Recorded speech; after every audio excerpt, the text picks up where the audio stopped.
Mr. Block, can I go to the bathroom? 2 minutes. Oh, yes! Cut back! Oh, yes, yes! I'm in the tube! Oh, yes, yes! Oh! Right! Introducing Lynx from Atari, the color video game you can get away with.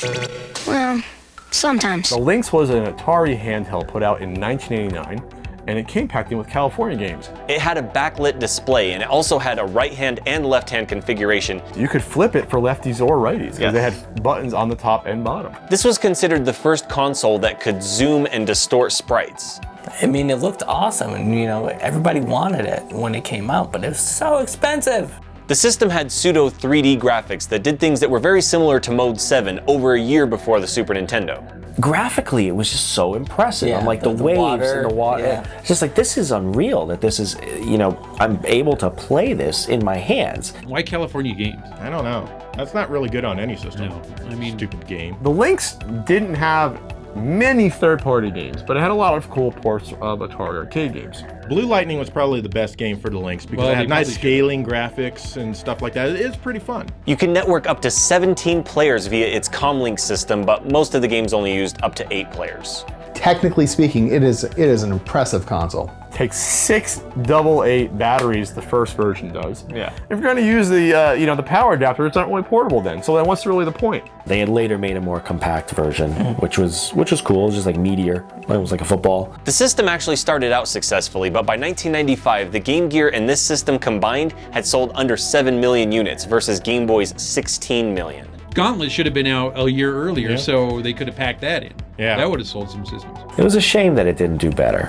It's not really well known, and it sort of fizzled out after only a few years.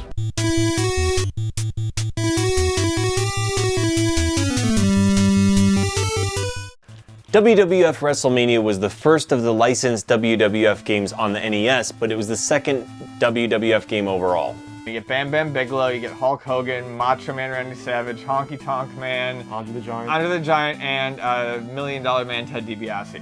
But one of the things I find really fun about this game is that they actually worked in some of the unique movesets with some of the certain wrestlers in the game. And it had a great intro screen. It was like, you know, full Hulk Hogan ripping shirt, and it looked great. And then you played the game, and it sucked. There's no grapple system. There's no grapple system, so there's just strikes. Each character could pick up health pickups which were unique to them. Hulk Hogan's was a crucifix. The characters had different button combinations to do the same thing. So like 4 of the characters pin with a certain button combination, 2 do it with another. It doesn't make any damn sense at all. No. It's also worth noting that Hulk Hogan in the game, of course, has the ability to body slam Andre the Giant. He's the only one that can do it in the game. Just like he was the only one who could do it in the ring, brother! The only good thing about WrestleMania for the Nintendo is the music. The renditions of all of the wrestlers' theme songs are fantastic. And that's really all I can say about WrestleMania that's positive.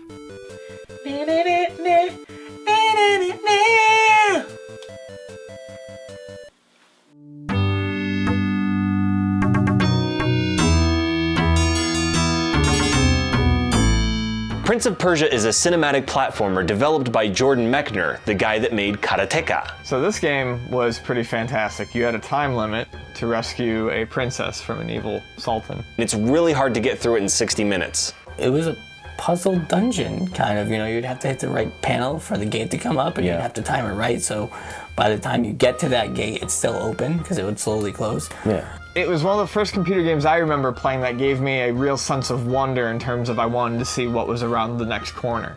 The reason the animation was so fluid is because Jordan Mechner used a technique called rotoscoping, where you frame by frame painstakingly trace over someone, and he traced over his brother. It was a unique type of platformer for that time. It was very deliberate. It wasn't Super Mario Brothers. This was more realistic physics. You couldn't just drop down any number of flights and hit the ground and still be okay. If you drop down too far, you're like, oh my god, I broke my legs and I'm dead. But yeah, I mean, it was really cool to see your character jump over a ledge, not make the jump, and fall to their death on a bed of spikes. Yeah. And you'd see the blood, and your guy all, twisted up on the spikes. It was kind of neat. While you had a sword, you didn't fight that many enemies. You basically had to figure out puzzles and avoid traps and jump pits. Although the game was a critical success, initially it was a commercial failure in North America, but it did really well in Europe and Japan. So this is the start of a huge franchise, PlayStation games, PlayStation 2, a movie. They made a movie of Prince of Persia. Who would have thought that?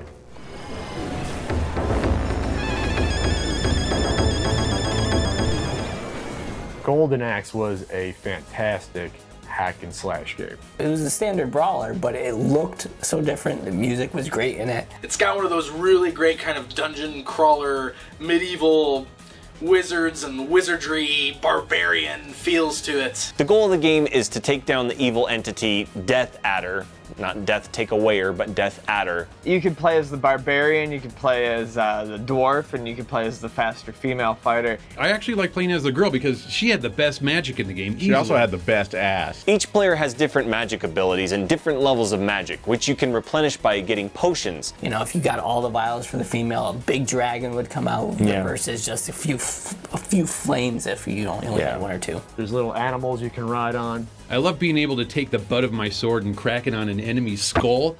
Who can forget the floating turtle island? Let's build a village. Let's put it on the back of this giant turtle. That makes logical sense. It's crazy. Or the in-between things where you're all sitting around a campfire, like in an RPG, and the elves come out. And they're carrying gifts for you, but you must kick them. And then, of course, there's a humongous eagle that takes you right to Death Adder's castle. Absolutely. So, where else is he going to go? Love me a good barbarian game.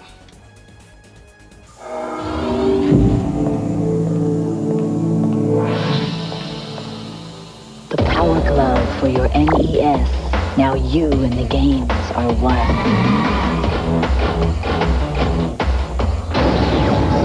The Power Glove.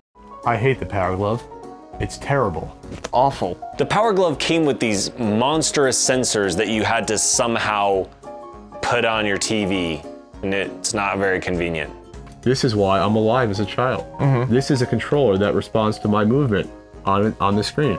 I could drive Rad Racer with this glove. I can punch out Mike Tyson. The problem is, it works like ass. I had an uncle with a lot of money. He was like, "What do you want for your birthday?" And I was like, "I want the Power Glove." I actually got the Power Glove, I believe for Christmas when it came out. And I felt so bad that he got that for me, and it was awful, and I couldn't say anything about it. I was trying to punch with a little mag. I could get him to kind of move his arm like a little bit, but the thing just did not work well.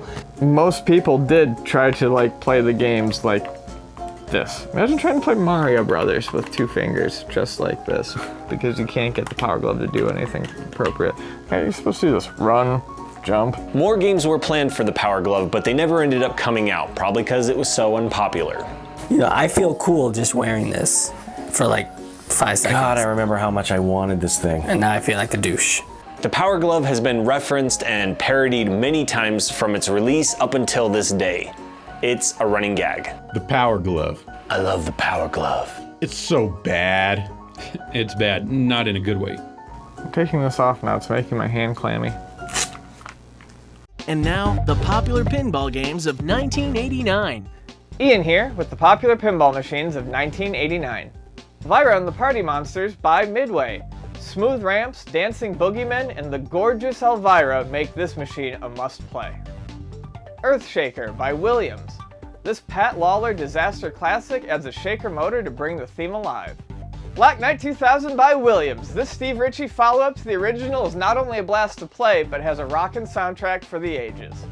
And those are the popular pinball machines of 1989, because there's more to life than video games.